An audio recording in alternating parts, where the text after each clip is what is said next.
Salam everyone! In part 1 of Journey to Ashlandia, I give you a taste of the town and introduce you to Juliet. Part 2 begins with a take it or leave it offer from Mom. If I wanted to go on the trip, she would send me with $20 cash, 2 cans of Chef Boyardee spaghetti, and a can opener. The Velveeta and ham on Wonder Bread sandwich was a creation of my own. I brought it along as a little extra insurance, which was a good idea because I ended up feeding my roommate, Jeff. Welcome to Storytime with Kumars. My name is Kayo Jijina, and this is my story titled Journey to Ashlandia, Part 2, The Tempest. I hope you enjoy it.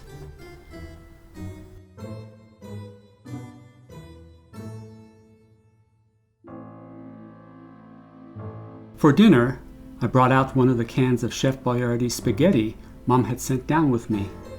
Jeff picked up a couple of potatoes from Safeway and snuck a couple of those small packs of butter from his breakfast earlier in the day while at Brothers Restaurant on Main Street. Using the college microwave, we prepared our evening meal. After dinner, we walked down to Lithia Park and discovered a few friends playing on what looked like a hamster cage in the play area, along with a couple of swings and a slide. The hamster cage was a wooden shack-like structure with a round cage on tracks on the inside that turned in a circle, large enough to support 4 to 5 high school teenagers. It was crazy and so much fun. Between the 5 of us, we got the cage spinning so fast, someone would trip, knocking everyone else down. Over and over again, we ran the gauntlet, laughing, spinning, tripping. My legs were giving me signs that all was not well, as I felt cramping sensations. Cramps were something I had struggled with for most of my teen years.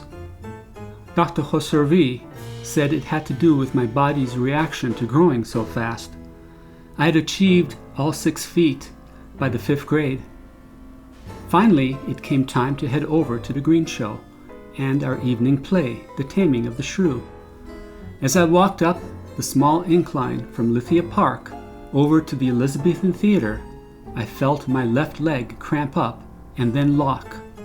As I tried to balance on my right foot, it followed suit. Before I knew it, I was standing on my tippy toes, like a ballerina. Unable to hold that position for very long, I grabbed the metal handrail and lowered myself to the ground. The cramps were so painful, I tried not to cry. I had cramps before, but nothing like this. A couple of friends, Vicky and Pat, came up the path and tried to help me. I asked them to stretch my foot towards me, hoping it might alleviate the cramp, but they couldn't get the foot muscles to budge. I suggested they continue on their way.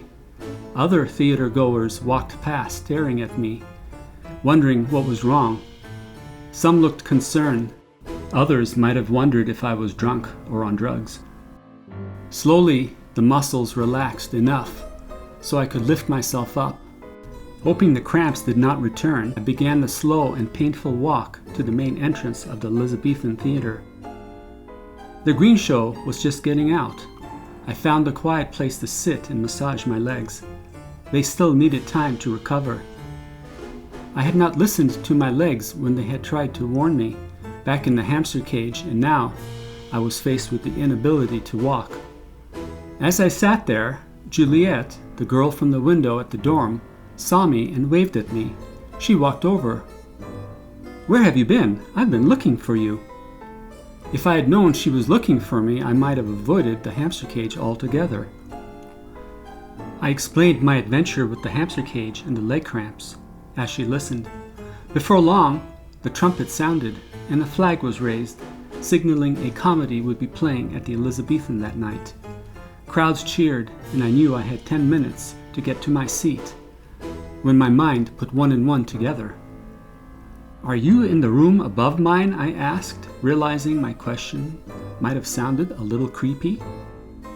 "Well, it all depends on what room you're in." She was quick and didn't give anything away. "I'm in 203, and I believe you're in 303. Now I had some credibility. "How about after we get back tonight and things quiet down, we stick our heads out and talk?" Okay, she sounded positive. Knock twice on the floor when you're ready. Taming of the Shrew went much better for me than Richard III. For one thing, I was prepared for the outdoors and could follow the plot. I brought a pillow to sit on and a garbage bag to wrap myself in. After the show, as I made my way back to the dorm, Brian, my Seattle ride, happened to notice I was walking funny and offered me a ride back to the college campus. I was so thankful. That evening, Mr. Kelly gave us another assignment, and we would be tested in the morning.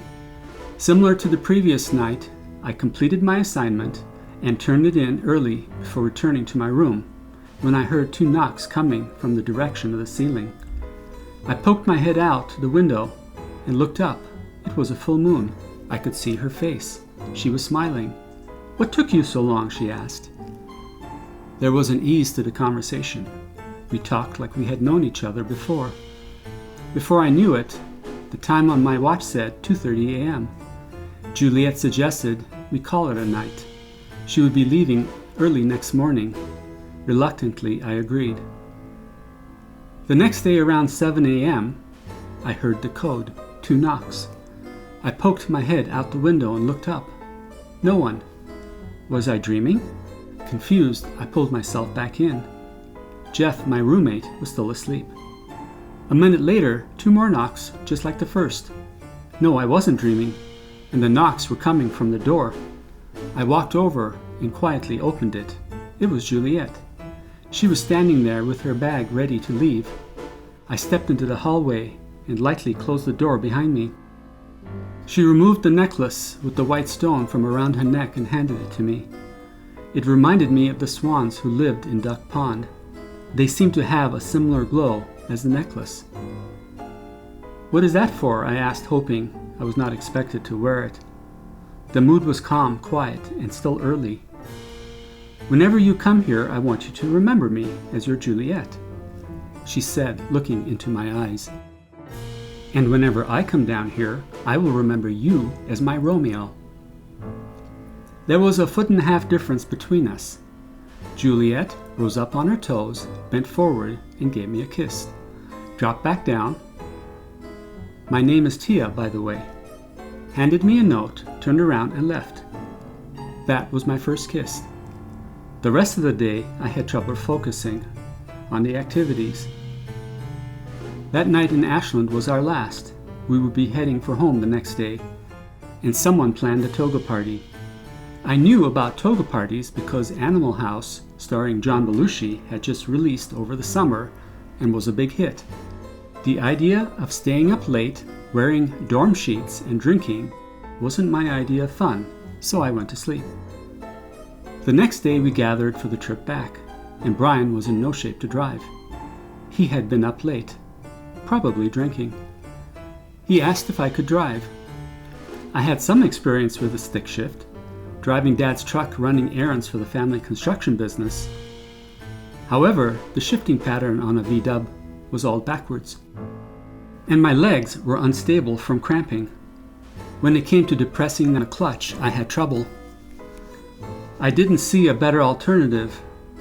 Bill couldn't drive a stick shift, so I drove and Bill rode shotgun as Brian slept in the back.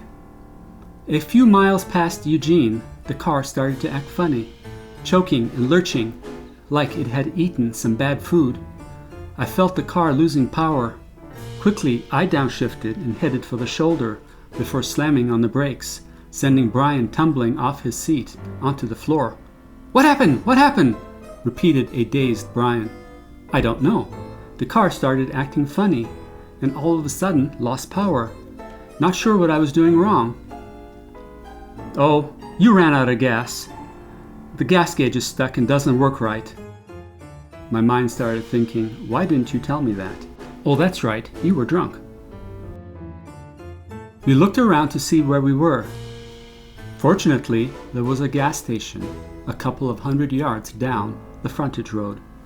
Brian hopped over the fence and returned in about a half hour with a red plastic can of gas. "We need to return the can of gas and fill up," he said. After we filled up, I drove a little bit longer until Brian was able to take back the wheel. After a long 10-hour drive, I arrived home safely. It was past dinner time, and Mom saved me a plate. Mom and Dad were never ones to ask me about my outside adventures, and I hesitated because often they sat in judgment. As a result, they would ask me how the trip went. I would say fine, throw in one or two details, and that was the end of the conversation, before Dad let me know what work was waiting for me. Instead, I kept most of my memories in a diary, something my 5th grade teacher, Mrs. Philstrip, had instilled on us back at Iran Zemin School.